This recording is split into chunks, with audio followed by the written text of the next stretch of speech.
welcome back to my channel and it's unboxing time. So, ito na siya guys. I ordered this item from Shopee and ngayon siya dumating.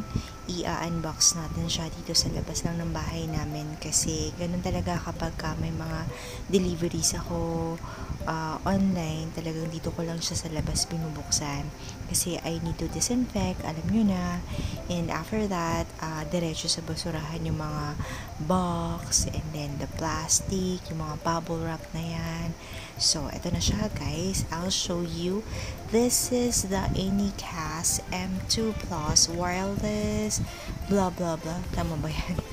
Okay, binili ko to dahil yung TV namin hindi naman siya smart TV, maliit lang siya kasi pang room lang yung TV namin. Yung mga kids ko gustong manood kahit late at night na, since hindi siya smart TV, so hindi namin makonek sa mga cartoons, sa mga ganyan.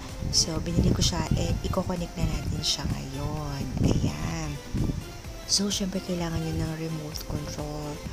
Yan. I-press nyo lang yung input and then piliin nyo yung HDMI.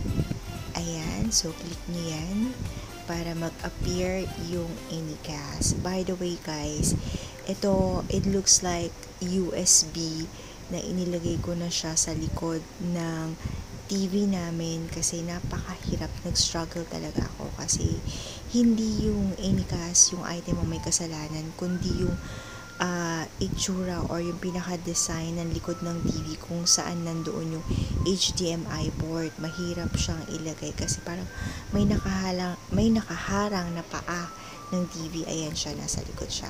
So, isasaksak nyo lang siya doon and then yun nga, gamitan nyo ng remote and then choose HDMI para makonect and then ilipat nyo siya sa wireless mode.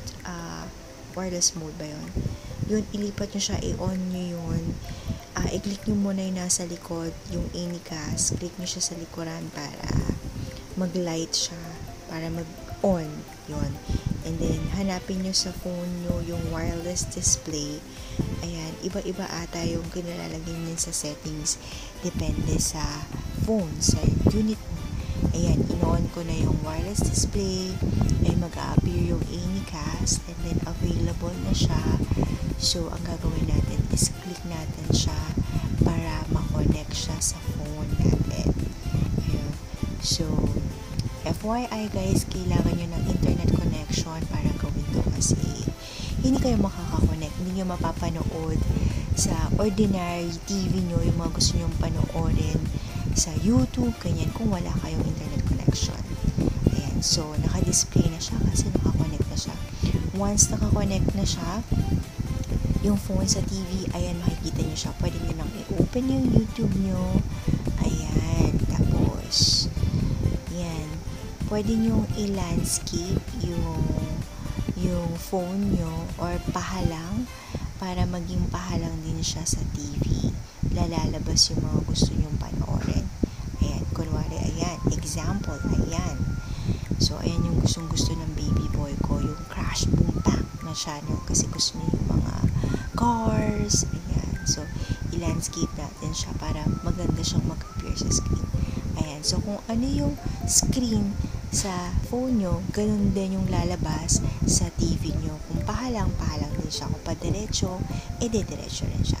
So, yun lang guys. And thank you guys for watching. I hope you like this video. Please click like and don't forget to subscribe.